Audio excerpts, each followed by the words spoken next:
when I saw him, which I thought was a 45 caliber semi-automatic pistol, bring it up, he pulled this thing up and pointed it at me. I was probably 10 feet away from that gun when he pulled it at me. And he took a shot. And if I wouldn't have done that, that 45 would have like went right through my rib cage, through my heart, and out the door. I would have been dead. Two Nicks in the building, except with different spellings, so don't get us mixed up. Nic Ashby joins us on the pod today. He went from working on construction sites to being deployed in Iraq to running the Rockstar Performance Garage. That's a hell of a journey. And I reflect on this episode often because it's full of lessons that I started applying immediately. And I won't spoil them for you. They're juicy. They're so juicy. Riddle of the week. Who were the greenest presidents in U.S. history? Stay tuned to the end of the episode to find out. That was the intro. Now here's the episode.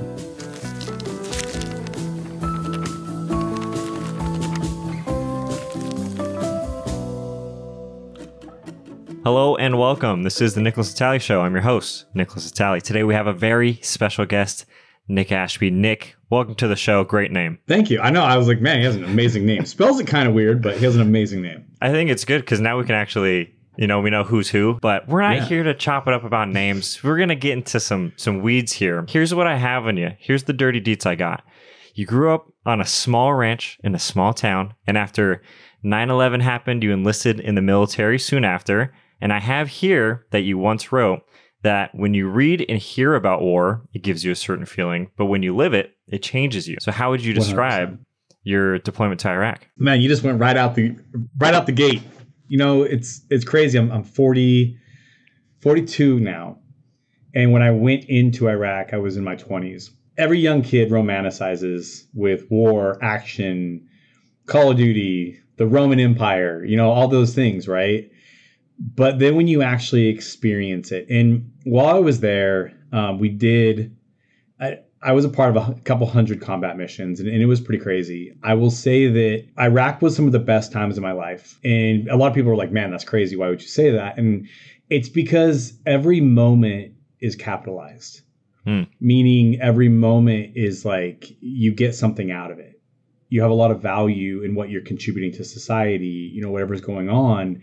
You don't waste away on a couch watching, TV or like not doing anything with your life. And it's like when you come home, it's like everything just stops and the world stops and everything slows back down to like the mundane pace of society.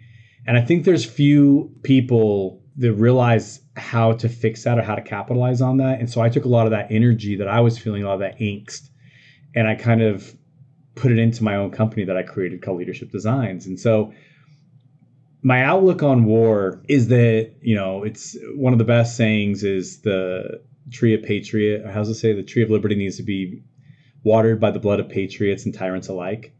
That is one of the truest statements I've ever heard, is that in war, good people die, bad people die. But it's sometimes needed, to get to a point where society is better overall. There's a lot of political things about the war and all that kind of stuff in Iraq. And I will tell you, being someone there, boots on the ground, my personal experience was we did a lot of good, a lot of humanitarian stuff, but none of that sells on the news.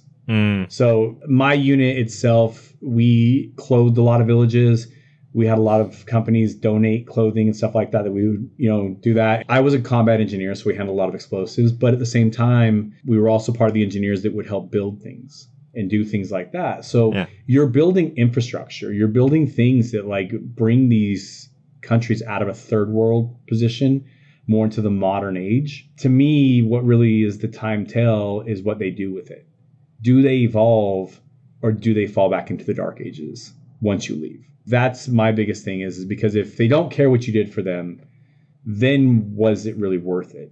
What'd you find? Did you find that in many cases they stuck with it, or? Well, I came home, so you know what I mean? Besides checking like a Google satellite, I wouldn't know, right? But I will say that like a lot of interpreters and a lot of things, and a lot of people that we worked with over there, they'll still reach out from time to time, or you'll get an email, you'll get a call, and and it's cool because the fact that like they're up and going. And what like one of the coolest things is when we were there, we were inner security election patrol for the new president of Iraq and the new democracy they were kind of establishing.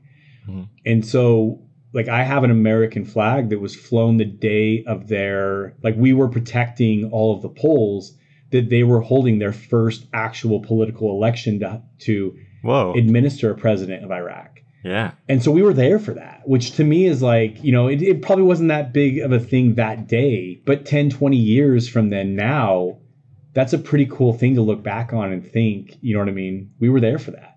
And we were a part of that. And we were the ones basically like enforcing the security around a city the size of Los Angeles and basically running all the polls for that, you know, and managing that, and then managing the electoral people, like making sure that they got places safe and things like that, which is pretty cool. It's kind of incredible.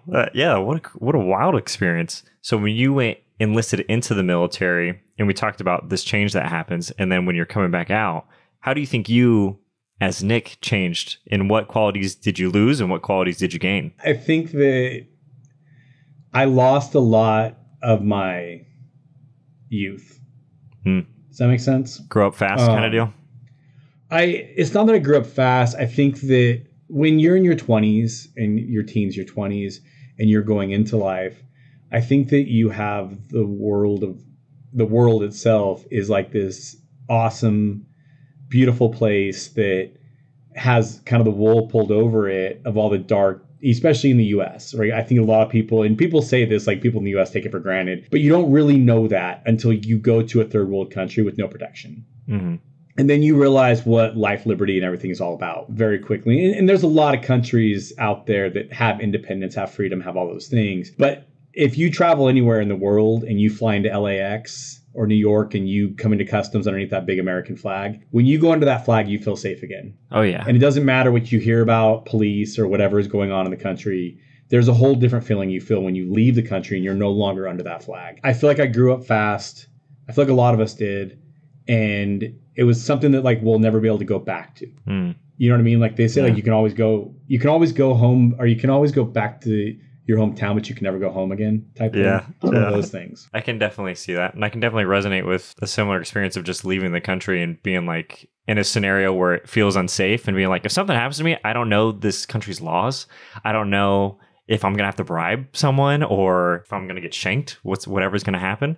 Case in point, a few years ago, we went to Greece. Like, so my group at the garage, we always try to go on like big adventures. We've done South Africa, we've done Greece, and the Greece trip was pretty nuts. Like one of our friends got injured on a bike. We ride motorcycles typically wherever we go. He got injured in Tripoli and he had to spend a few days in the hospital there. And so one of the nights, like it's kind of a bad area of Greece. And so we had to leave the motorcycles at the hospital because we couldn't drive them and park them in town because they'd be gone in the morning. Yikes. So we had to walk from the hospital to the hostel, which is about a mile. Yeah. And there was 3 of us, and my fiance was with us at the time. And we're like walking there, and we're starting to get like followed. Yep. And it was like a scene out of Taken. Like literally, there's people, you know, I mean, it's like the weirdest things in the world. And to me, that was still one of the best experiences of my life because it just makes you feel alive, right? Yeah. Like that closeness to danger. Yeah. But it's also at the same time, like it's very surreal. Like something could happen to you and you're a world away. Like no one's ever going to know. So I just looked at my friends and my fiance and I was like, when that car makes that turn around the corner before they come back, you guys run and I'm going to stay here and walk by myself. I may slow them down, but at least that way you guys will get to the hostel. And so they did. Like they ran to the hostel and I just kind of walked slower and held the car up. As soon as like the car got close enough to me, I just turned around and started walking towards the car. And I've always found in most situations that bullies or things that are going to happen, if you create confrontation before they do, it startles them and they'll back away.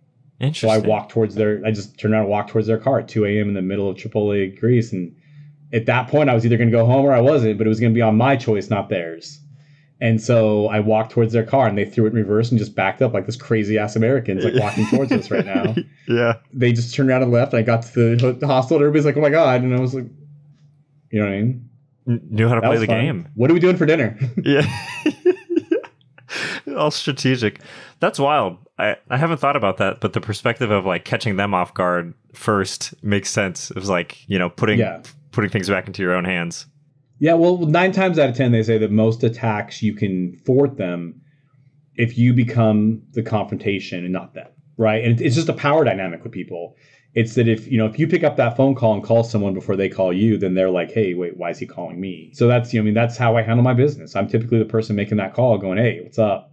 We can talk about this before I get the phone call, because it also puts you on the offense, and it's a lot easier to move on the offense than it is the defense. Yeah. Man, I'm happy you brought that up, because that was going to be my next question about how that plays into the business. Great, beautiful segue, Nick. Hey, Nick here. If you are enjoying the podcast, please give this a review on the podcast platform you're listening to. If you're watching on YouTube, you're seeing all the visuals, seeing what we got going on there. Give us a like, give us a comment, give us a subscribe. Be an early adopter to help us set the tone of the community. For season 3, I'm aiming to be extra intentional about serving you. So head to the show notes for freebies on how to live a more fulfilling life and level up your business. All right, back to the episode. Okay, let's jump right into leadership designs. So It's an acronym. Come to find out. Loyalty, duty, respect, selfless service, honor, integrity, and personal courage. And I want to know, tell me more about this. How does that play into how you run your business? Because you gave me a little insight there, but I feel like this is like an all-encompassing way of doing things. A decade later, since we created the garage and what we do, I never realized I'd be the type of agency I am now. Being an actual agent, like I'm an internal agency for Pepsi with the Rockstar Energy brand. I'm an internal agency for Mickey Thompson, which is Goodyear. Mm-hmm. So some of the biggest companies in the world, I'm an agency for now. And I'm just like, it still blows my mind. I'm like, this is me. Like this, kid who grew up in a small town in Utah. Yeah. So the reason I wanted the acronym for the Army values was because a lot of management come out of the military, right? In most situations, in most businesses. And so that acronym is taught to every soldier. And I think through the Army, there's like about 800,000, give or take, any day. Mm-hmm. So all of those soldiers have to go through training on that. Usually people who see it go, you spell leadership wrong. And I'm like, no, it's an acronym. But, some people usually, we'll say the brass at the company, right? Like they usually look at it and go, hey, that's the acronym. And I'm like, yeah. And so what I've always tried to do was take those 7 core values and instill those into an agency, because most agencies are looked at as heartless, right? If a brand succeeds or fails, the agency doesn't, besides losing a client, the agency doesn't lose anything, right? Right. Yeah. Look at some of these big businesses that have had agencies consult them and create these marketing campaigns in the last year, and those brands just go downhill. And where did the agency ever get mentioned? Yeah. No, they don't, because agencies fall under like that shadow cover.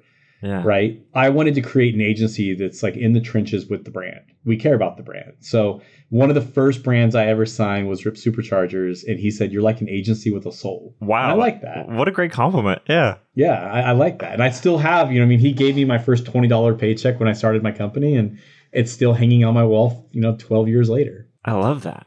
I want to see if I have an understanding of what's going on, because from what I could tell, there's a lot of moving pieces that you mentioned. You're shooting and creating content for 30 brands. That seems like in and of itself, we got a lot there. You work with ambassadors to promote products. You play referee between each of these brands to manage around $1 million in parts and making sure they play nice with each other when they exchange favors. And then, of course, you have these wild builds. Am I missing something? What would you say your core structure of the business model is? I've been asked this a lot lately. What is Rockstar Garage? What is leadership designs, right? And I tell everyone it's partnerships. That's what it really comes down to. It's partnerships. We manage partnerships between brands, which is like business to business. We manage partnerships between ambassadors and brands.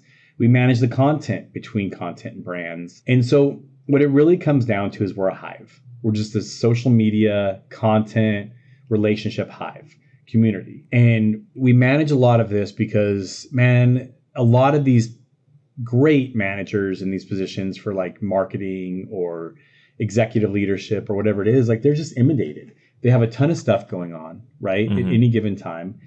And they just don't have time to get things done. And so we kind of take that off their plate for them. And we're like, hey, you worry about selling tires. We'll worry about the 50 other parts it takes to get a vehicle done. But when you need these parts, they're here for you. Yeah. And when they need tires, we're there for them. That's honestly we're like babysitters in that way, right? And kind of like you said, referee. And it's a lot of herding cats. That's like my favorite saying in the world, is think of like taking 30 cats down a sidewalk and trying to get them all to walk down the sidewalk together. It's very much that. And it's funny because I was just talking to a new person that we were hiring, and I was telling him, I was like, yeah, we have 30 bosses, but keep in mind, we're the agency they pay, so you don't get a complaint. Even if they do something wrong, you don't get a complaint. You just have to fix it. Yeah. But it's, it's going good. And we started our other business, about 4 years ago now, the Great American Crawl. That's insanely doing well. We're literally teaching hundreds of people how to off-road, wheel, and just hang out and build a really tight community.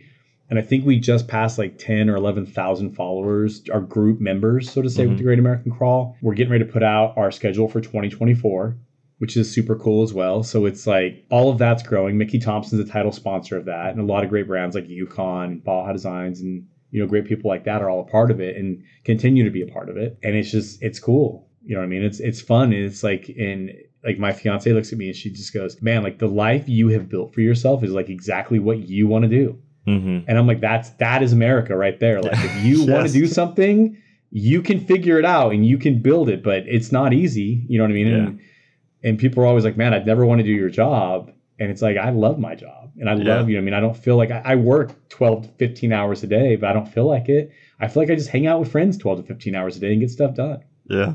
Sounds awesome. Sounds like a wonderful way to do it.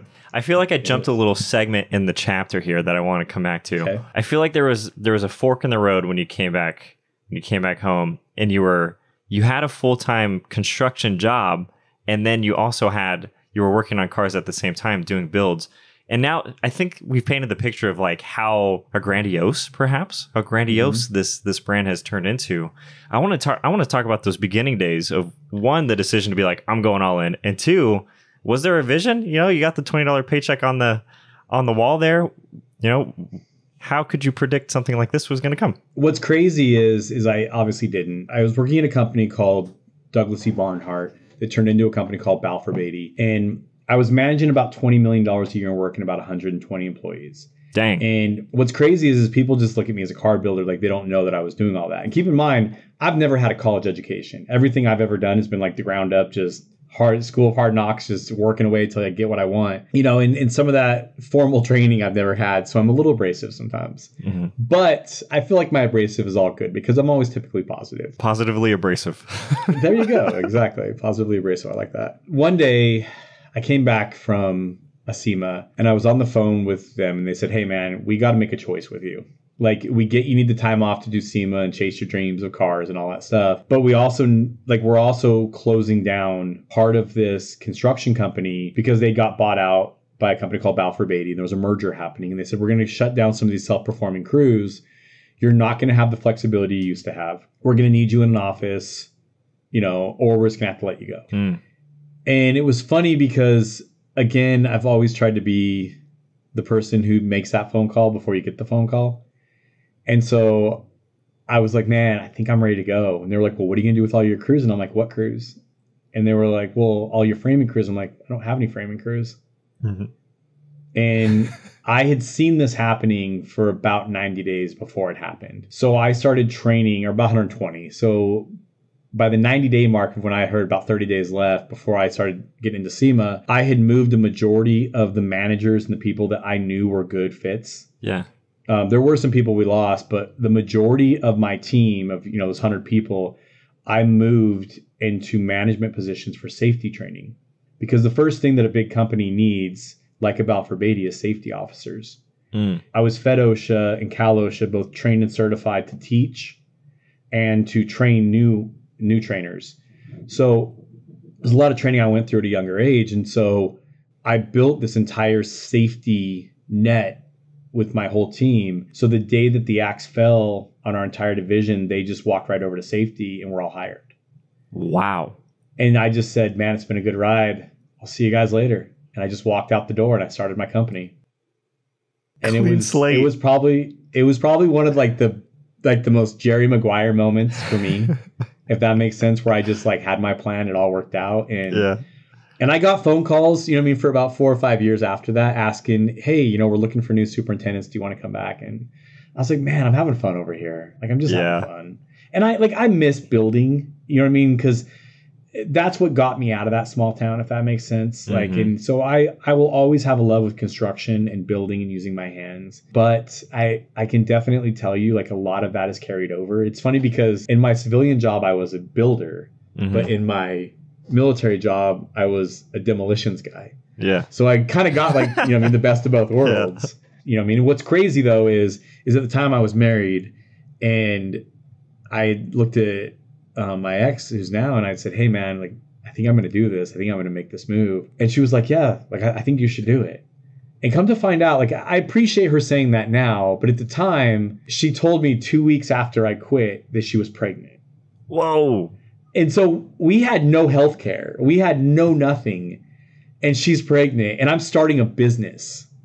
Ooh. I was like, let me explain something to you. If you think the fear of starting a business, and like, I was making $150,000 a year base when I left that company. And then I go to nothing in like that, with no benefits like that, no vehicle like that. Like, no, like, cause I lost everything. I had cell phones, credit cards, everything you could think of. And I just walked away from it all.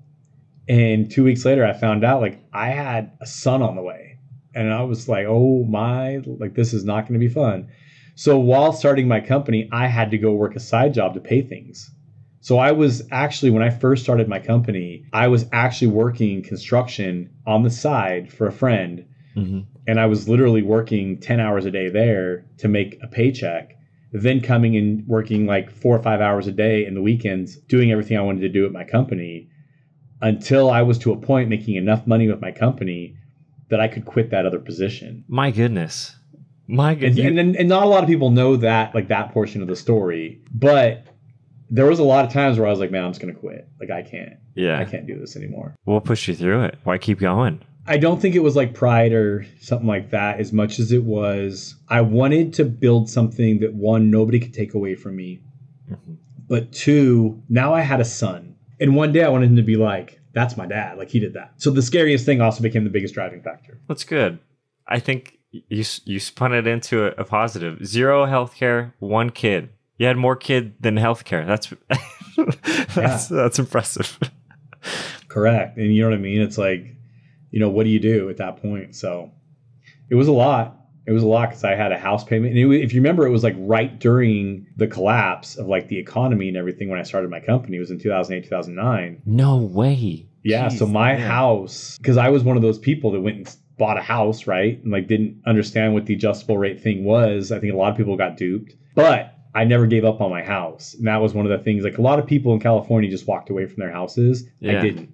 Nice. I was like, I made a commitment to this, and I'm like, it's my job to see it through. I was the idiot who signed that. It's my responsibility. I jumped from an $1,800 a month rent payment to $3,200 a month, all interest, no principal. That's fat. That's a fat jump.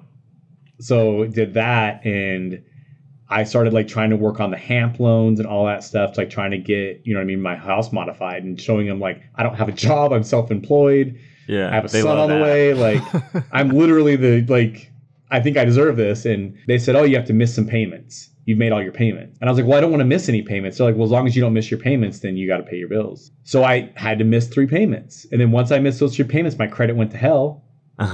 But I was then brought in. So then I bring all the payments back up because I'm like, I don't want these payments to show late anymore. Yeah. So then I pay them all up, and they're like, well, if you can obviously bring those up, then you don't qualify. This is so interesting. So then at one point, I was like 180 days late on my payments. And it sucked because I'm like, my credit's going to like 600, 500, 400. And I'm just like, this sucks. Yeah. 3 years it took me to get my HAMP modification, that I paid ridiculous payments and everything. And I paid $100,000 that went to nothing but interest. That is insane. That is so wild. So then I got my HAMP loan, and it dropped my payment down to like $1,200 a month. Like, there you go. But only like 300 of it went to principal. So even though you got a HAMP loan, it didn't fix anything. It just basically said, like, let's make this manageable. So now I own that house, and now, like, it's been, 20 years since I bought it. Yeah. And now I have it down to like a pretty good principal payment, right? But it's crazy now when you think about it. Like if I would have walked away from that loan, like, yeah, I had to pay a lot of money, but now I'm positive on the house, but I feel like there's a lot of people that would just walked away from that and said, like, I'm not dealing with this. Yeah. And I think, that's either stubbornness on my part or ego saying I don't want to have a bankruptcy, but it cost me a lot to keep it. But now I have that house, and you know what I mean? And it's kind of a pride thing for me now too, where I'm like, hey, I saw that through. And people talk about, oh, like, yeah, I lost my house and that. And I'm like, oh, that sucks. I didn't lose mine. And they're like, oh, well, you're lucky. And I'm like, am I lucky? Yeah. Like, I don't think that's luck. I think that's look at the work sacrifice. Yeah. Yeah. I think there's a pattern of commitment here to like saying, you know what, I'm going to do this. And then whatever it takes to make it happen. I think we're finding history repeating itself a little bit. I just don't know if it's like a positive or if it's like a self-destructive commitment. I think it's positive. I think if you're finding things that are bringing achievements, I want to know this portion of it too. All right, you're working a job, you're doing the side hustle to make your company grow. You got this house thing going on, but also when we take a look now, you're working with crazy, like reputable big brands that are great. So it's like, how did you get in the room at some point with them? I think the Rockstar story, I know they came into your booth and were like, you're our guy. But all these other great companies, how'd that happen? I feel like, in America, a lot of people are you have entitlement, but you also have like the ego of their name. And people just want their name everywhere. Yeah. When I was doing everything with the military, I created that leadership designs. So I built a pretty cool portfolio when I was traveling with like Dale Jr. and Kid Rock and doing all this stuff and the spokesman. I was billing companies like DocuPack and the US Army and all this stuff with leadership designs. Yeah. So when we built our first car, and the nice thing is I was able to walk into some of these places with a good portfolio and say, hey, it's not about Nic Ashby, it's about this company. And so that's how I kind of got my foot in a lot of rooms. I didn't make it about myself. I made it about a company. And then I had the company promote me. I got kind of like that third party endorsement, if that makes sense. And, and there's a lot of failures along with those successes that you can read about. But, I never gave up. I feel like as soon as good brands see you doing good things, they want to attach themselves to that. The problem is stability with most people. And you may be able to get a year of stability. You may be able to get 2 years of stability, but 3, 4, 5, 10, that's a lot harder. And so a lot of the contracts we have been for 10 plus years with the brands we work with, which is pretty insane when you think about that on a marketing agency. Yeah. Most brands don't have that. And most agencies don't have that. Not at all. No, I've never even heard of people bringing those types of contracts to the table. So we've had contractual, and now our average contract is about 3 years that we sign. But they're on auto renewals as well. So, yeah, in 3 years is kind of like where most brands are happy to sign. A year is just too short for us now, because by the time we move the train, so to say, in that direction with that contract, the year's already up. You know what I mean? Most of the contracts we signed are 3 years, and then, but most of them get renewed pretty easy. And then it may come up, it may go down depending on, we're very much, again, partnerships. So sometimes there's brands that are at the forefront and they have the biggest budget because they're doing great. And sometimes they're not. And sometimes we have to reduce those contracts, but still put out the work and still do everything, because that's what partnersps are. You know what I mean? It's when it's good, and when it's bad, it's bad. But you stick it through with each other. Agency with the soul right there. Man, you might have to change your tagline. You might have to have that like right underneath your logo. Yeah. Here's something I've been stewing on recently, and I'm curious your take on it. It's the idea of skill stacking. You started working on cars. These cars gave you this other skill set to walk into rooms and talk about cars. And then military gave you leadership experience. So now you have leadership experience. Like each of these things, that was probably a pretty bad example. But the idea of I think where you're going out with it is like the fundamental of working a job with construction gave me the 8 to 5 experience. Right. The 8 to 5 experience then gave me the task of working in the military and the commitment there. And then the military gave me leadership, which stacked into management at a big construction company. The management of running all those crews and everything then taught me how to run a company. Is that where you're going out with that? That's where I'm going. And I want to know the set of skills that got you to the point where you started to be able to scale.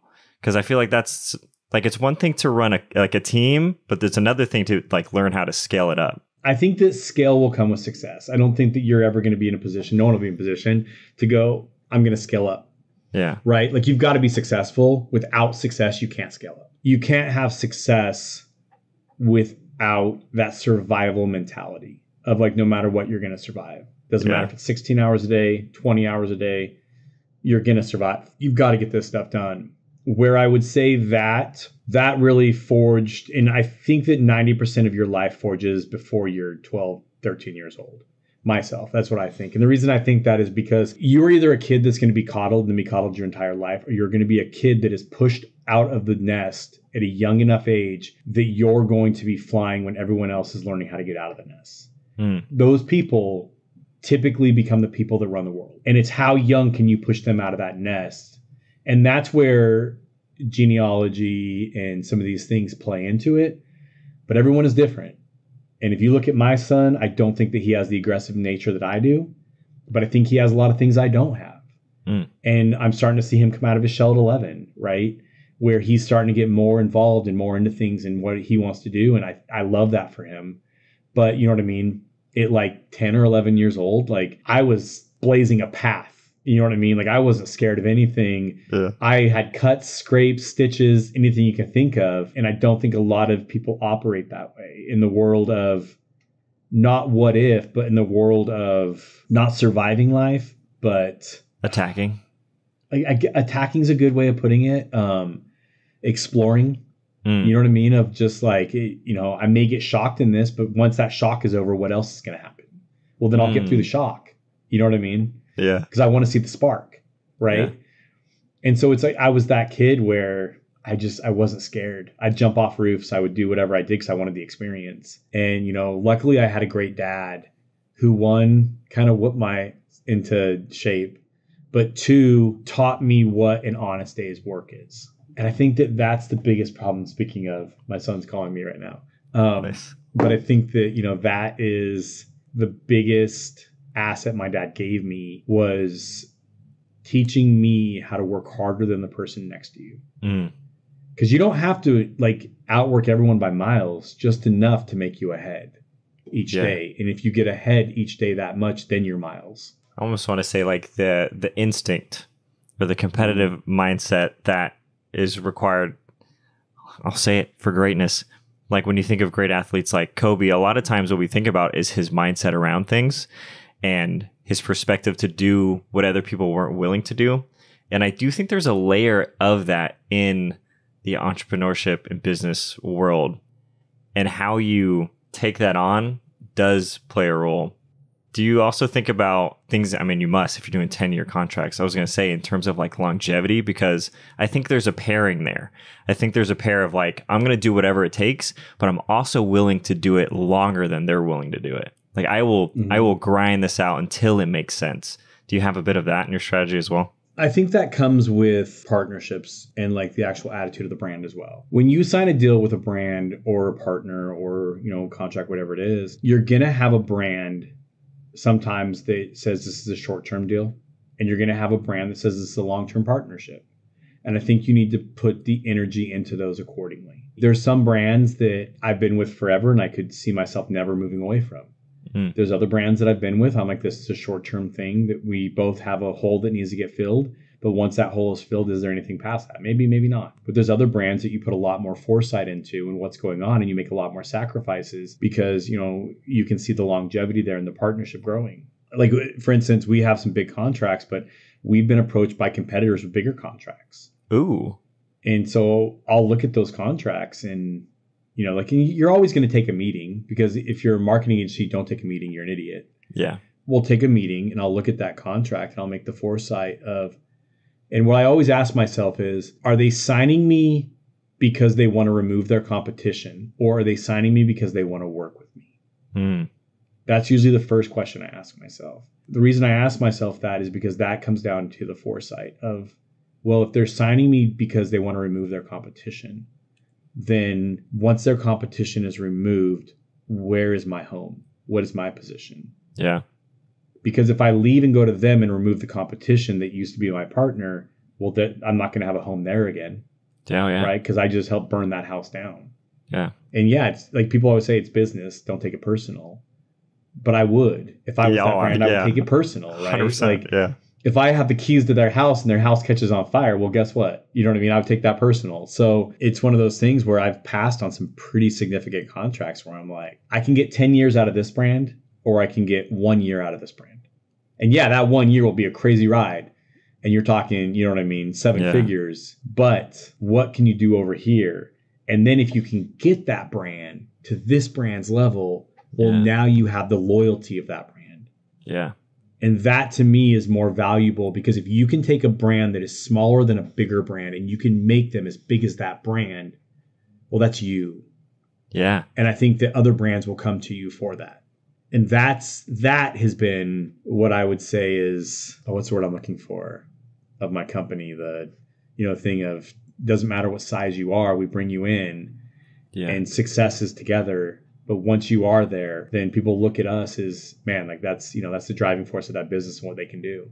Yeah, man, that's an awesome perspective on longevity and loyalty and a sense of like, hey, we're going to be so good you can't ignore us.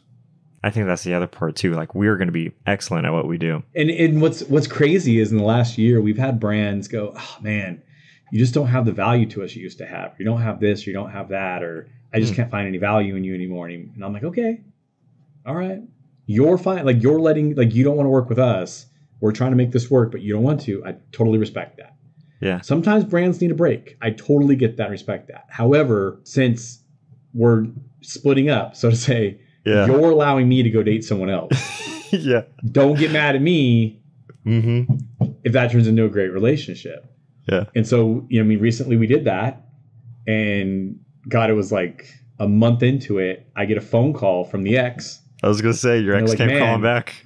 Well, no, it's not. They came back and they were like, hey man, that's not cool. Take any more of our parts off, we're going to have a problem. I'm like, well, if you're calling to threaten me, that's one conversation. But if you're calling me to say, hey, can you give our past relationship some respect? I can do that. We can go down either path. You let me know what you want to do, and I'm like, but remember, you're the one who put us in this position. And then they're like, well, I just didn't find value. And I'm like, well, if the owner of the company is calling me right now, there's obviously value there. Yeah. So now you're seeing value. That's not my fault. That's your fault. Yeah. And I feel like that's when you're in a relationship and you let a good person go, right? Yeah. And then later on, you're like, man, I was an idiot. Well, that's a life lesson. Yeah. You got to hold on to the good ones. I want to switch gears here and talk about herding cats in a way. Let's talk about the influencers, ambassadors kind of deal. I want to know the hardest lessons learned when you were beginning to work with them, because I feel like that world, there's probably chipping away at what it takes to manage personalities. I'm going to say some things that's going to piss a lot of people off right now. I can't wait. We have been dealing with ambassadors at this garage for something close to a decade. And we've been working with them in a lot of different ways, from management to whatever it was, because we basically have a lot of brands that we manage, but we have a lot of content we create. So we needed more people than me, if that makes sense. So we've been working with ambassadors for a very long time. What was the hardest thing that I had to realize was my dad taught me how to work for everything I have, and that nothing is owed to you, and that everything you want in life, it's there and you can get it, but you have to go earn it. Not everyone has that mindset, especially in the US. Everyone has I'm entitled. I deserve this because I'm alive. Yeah. I deserve this because I'm alive. The only thing that you're given is freedom. Everything else you got to earn. That's in my book. And you have the freedom to earn it, but you got to earn it. And so I got into a lot of arguments and a lot of firing, so to say, with influencers and ambassadors, where we give them tens of thousands of dollars in product, and they'd be like, well, what's next? What else do I get? And you're just like, man, like, you're something else, dude. Yeah. Yeah. And you're just like, man, you're just, it's just one of those things where you're just like, get over yourself, dude. There's a whole big world out there and you're a speck in it. That's one of the biggest things and it took a long time for me to build the team I have now, which you can go onto like our website and look at our team. And I'm proud of our team. All of our team we have now is just like, they're freaking awesome, man. They're just like the guys, the girls, the import influencers, the overland ambassadors, our hardcore off-roaders, just everyone is just like, what do they need from me? What do I need to do? Not like well, what am I getting next type thing. Yeah.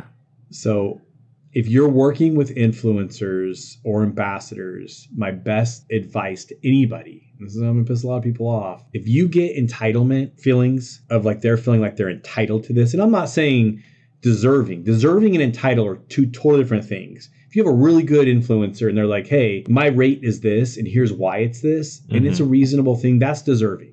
Yeah. Right. But if they're like, no, I just deserve this and I'm entitled to this. Yeah. Right. Like they have that attitude of just like, I don't have to work for this. I'm owed this. You cater to me. It doesn't. I'm not going to work for it. Yeah. It doesn't get better. Everything you throw in that hole just makes the hole deeper.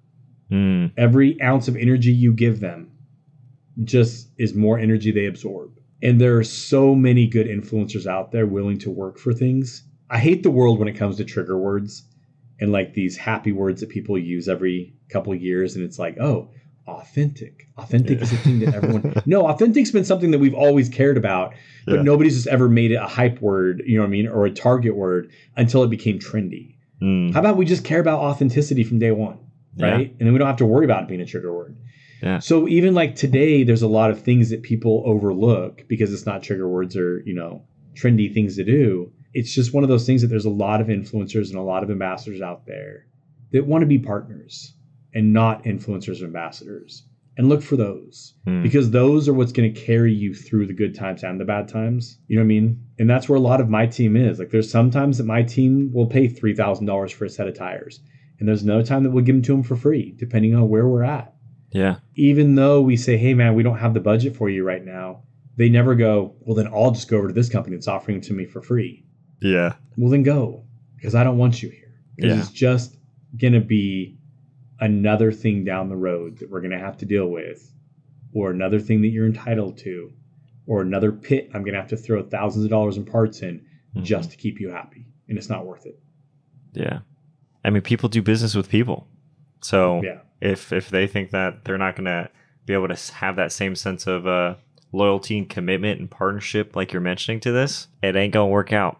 I want to toss a question at you that's slightly off topic. In 2019, you were driving down the road and someone maybe shot at you. Oh. You know? Can you tell me about that time? Man, you were probably one of the first people on an interview to bring that up. Oh my God. In the military, we had a saying, you have a moment to make a decision and a lifetime to tear it apart. And people always criticize people for the decisions they make in that instant or that moment. But at that point, like, you know, the reason you train so much in the military is so that muscle memory comes in those moments where you react with muscle memory and not just out of reaction. It was right before KOH, 2019. And I had just put a giant deal together with Mickey Thompson, Jen Wright, Rockstar Energy, and I built one of the biggest off-road race teams in King of the Hammers and Ultra 4. We handled all the contracts between all the brands. We put everything together and like inked the deals. And it moved some brands away from each other and like just did this whole thing. We had all these vehicles built and wrapped and just an entire like F1 style team showing up to the desert. Yeah. And I was picking up one of my old influencers and at the airport, and I had a couple $250,000 race vehicles on my trailer. I was pulling into the airport and a guy that I thought was one of my friends, I didn't know this person. He just looked like someone I knew, my buddy Lewis. I pulled up next to him and I rolled my window down. And I remember it was weird because I thought it was Lewis because I had pulled up to like the stoplight and this guy had stopped short on my passenger side. And there was like a couple spots in front of him that he could have pulled up into. So I was like, oh, I must know him, right? Like that's one of my buddies. Yeah. And then as I pulled up next to him, I'm like, oh yeah, I think that's Lewis. And then as I got next to the guy, I was like, oh, you're not Lewis. The guy just like looked at me, and I like, one thing about going to war and going to those places and the darkness that surrounds those, you can automatically feel that when you're around someone, like their intentions. You know, like my spider senses tingle, right? When I'm around those situations because of the things I've been through. And that's when my instinct and training kicked in. And I realized that person was there to do me harm. Instantly I realized that. in a brief second. And when I saw him, which I thought was a 45 caliber, like semi-automatic pistol, bring it up, it looked like a Ruger. He pulled this thing up and pointed it at me. I was probably 10 feet away from that gun when he pulled it at me. I knew at that moment, like, I had a brief second to react. So immediately I started rolling up the window because I had limo tint windows, right? And I threw it in reverse because, again, I was waiting. Like, I was trying to be the person to react and not him to act. I was the first person who technically acted. He had brought the gun up and was pointing it like out the window towards me. And he was in a white Escalade Tahoe looking thing. And I was in my black Dodge and I threw the thing in reverse as I was rolling the window up. And I have a 34-foot trailer with like 20,000 pounds of Jeep and trailer and everything behind me. God love my truck and my Dodge. I threw that thing in reverse and I slammed it in reverse. And he took a shot. And if I wouldn't have done that, that 45 would have went right through my rib cage, through my heart, and out the door. I would have been dead. It went in front of me and it shattered my driver window. And then when the first round went off, the window was already up. Or no, it was going up. It missed that window because he took a pause between shots. While that window was going up, he lost sight of me. And I instinctively threw it back in drive when that window was going up. Thank God for auto windows. I threw it in drive and I turned hard passenger and I slammed the gas forward and I hit the side of his car. Like, I went after him. Basically what happened is it hit him. He took another shot at me. It went into my door and into the driver's seat and into the center console. And he drove off. I carry a CCW, which means I always have something on me. And at that point in time, when I saw that, I could have pulled mine. But this is where I think it comes down to, again, reaction, muscle, but also the bigger picture.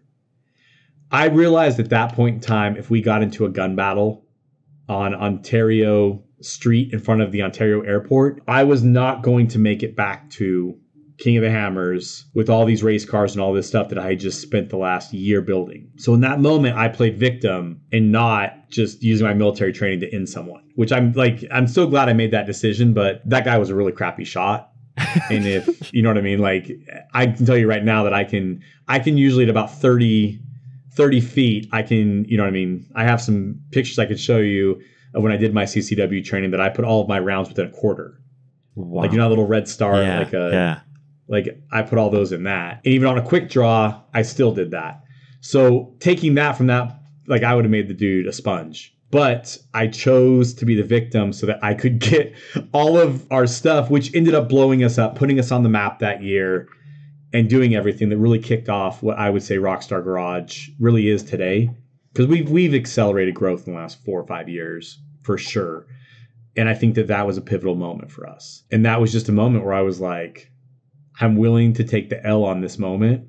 I'm here, I'm alive, I'm fine, and not have to deal with all the paperwork that this is going to create if we get into a gunfight. But if it would have been like a random Saturday, I'm down. Different day, different game. 100%. You get a whole different Nick that day. All right, I got one follow-up question before the final question. What was the guy's deal? There's 2 things that they think that could have happened. One, there was also 2 other people that week that had shots taken at them in the same area. And like, none of this was ever really reported, but there was 2 of them. They did a full investigation. They took my truck. They went through all the things. They tried to extract the bullet, all that stuff. But basically, there's 2 things that they came back with. One, it was a gang initiation. So what they thought happened is there was a gang in the area that was doing drive-bys, technically. If you made it onto the news and you hit a prime target that was highly visible, you were initiated into the gang. Oh my God. The second thing they thought it is someone was trying to either someone was hired to take me out, or someone was trying to take me out so that they could, and they had someone else like following them, that if they would have hit me and killed me, that person would have jumped in the truck and taken the cars and left. And like a carjacking. Yeah. Those were the 2 things that they thought. And I was like, well, do you think he got in the gang? Yeah. No, he's too bad of a shot. You ruined his chances, That's what Nick. I'm saying. Like, if I was that gang leader, I'd be like, dude, you're a terrible shot. You're not allowed in that gang. Yeah. And if I would have paid someone, I'd have been like, first of all, like, I made a joke to someone going, dude, if someone did hire a hit, like, they need to hire someone way better because that guy was a crappy shot. Craigslist isn't going to cut it. We got to go straight to the dark web for our hitman hires now. 100%. Man, that is so wild. My mom was really mad at me by that. Like, just put this on record. My mom will be appreciative of this. She was very mad at me. She's like, Nick, you need to come home and you need to absorb what just happened and you need to like take some time. And I was like, Mom, I need to get these cars to the desert. Like, we're filming tomorrow. We got to get this stuff done. And like, that's always been me. Like, there was one time we were building Gridlock before we won that TV show. And I just got back from Greece and I passed a kidney stone in the middle of wiring Gridlock. And I'd never passed one before. I didn't know what was happening. I thought I was having a heart attack. We're building Gridlock. And I was like, I can't stand. I'm pure white. I'm about to pass out. And I looked at all my buddies who were there helping. I'm like, get this Jeep done and get it to the filming set. I'll drive myself to the hospital. So I drove myself to the hospital, passing like a 0.8 millimeter, 0.8 millimeter, whatever, like the craziest size kidney stone. I can't remember what it was, but I saw it come out. That's how big it was. I drove myself to the hospital while doing that. Oh my gosh. They had to put me on morphine to stabilize me to actually get a vital reading on me to find out what was going on. And then as soon as I passed it in the hospital and they released me, I went home with everybody. And then when everyone else fell asleep that night, I drove myself back to the shop and finished wiring Gridlock to get it to that TV set to win that show.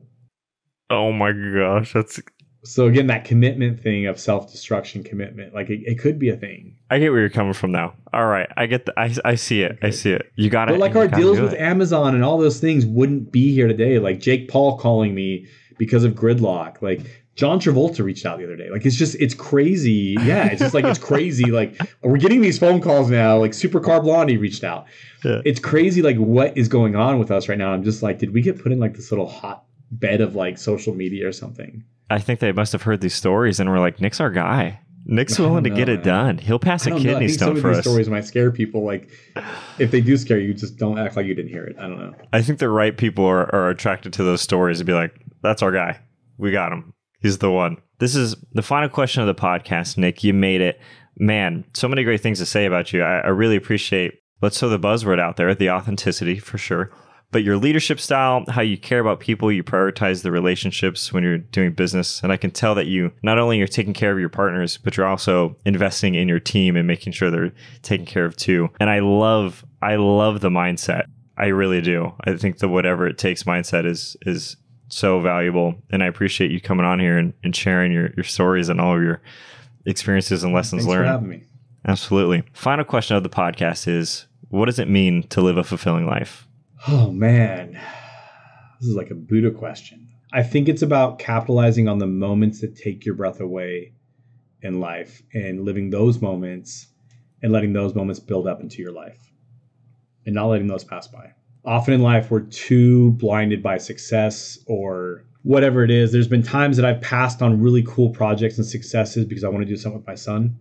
But there's other times that I've given up on like not being able to spend time with my son to go get the successes. But it all depends on the moment, right? Like you just got to ride that moment and do what you feel that you can look back on is going to be what truly is going to make you happy. Good answer. Nick, where can people connect with you on the internet? How can they say hello? You can find us on, obviously, our website, rockstarperformancegarage.com.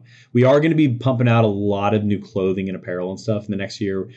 I've been getting yelled at by a lot of people online, like, why can't we buy apparel? So we're going to start getting into that. You can find me, like my social media channels are on Instagram, The Rockstar Garage. Gridlock is my personal Jeep. It's GRDLOC. We have a new build called Rock Buggy, which is like an old school Volkswagen bug. Mm-hmm. That one is ROKBUGY. My personal Instagram, which I'm hardly ever on because I have so much other stuff going on, is Mr. Nic Ashby. And our YouTube channel is Rockstar Garage. So, you know, we're in the middle of doing this giant promotion with Starfield, which is pretty cool. We're giving away a C8 Corvette. That's, again, one of those moments in life that, like, you're a part of that launch. So you can check that out. That's xbox.rockstarenergy.com, and you just pick up a Starfield can. Not this one. It's one of the other special edition ones. But you can pick up a Starfield can and enter that 8-digit code and, you know, win a $250,000 car. So it's pretty cool that we're part of, you know, things like that, that, again, are what I would say are like core memories for people that they'll remember when that stuff happened. And then you have the Great American Crawl, which greatamericancrawl.com and Great American Crawl on Instagram. And that's something that you can come out and hang out with us. And then we give you some free shirts and give away a bunch of raffle items. And we cook dinner for you. Same things, coming out and hanging out with us. So a lot of cool things going on out there. Love it. All those links are going to be in the show notes. Go say what's up to Nick. Go buy a Rockstar. Enter the code. Yeah. I know I'm going to do it.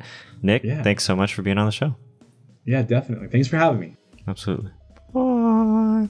That was the episode. You just listened to it. The two major takeaways that I started implementing from this episode were 1, throw the first punch, and 2, his dedication to long-term partnerships. This was the first time I had ever heard of decade-long agreements. It's amazing. Don't forget to leave a 5-star review on Apple Podcasts and Spotify, or boop that subscribe button on YouTube. If you haven't had enough call to actions yet, share this episode with a friend that drinks Rockstar Energy. They'll like that. They'll like hearing this episode because they like Rockstar Energy. It'll take 5 seconds and is a great use of your screen time. The real reason you're still here, you want to know the answer to the riddle of the week. Who were the greenest presidents in U.S. history? The Bushes. Not to get controversial here, but Bushes are pretty green. Thank you for tuning in, and I will see you next Friday at 6 a.m. Be kind, be strong, be disciplined, be obsessed. Get gritty, baby. Bye, boy!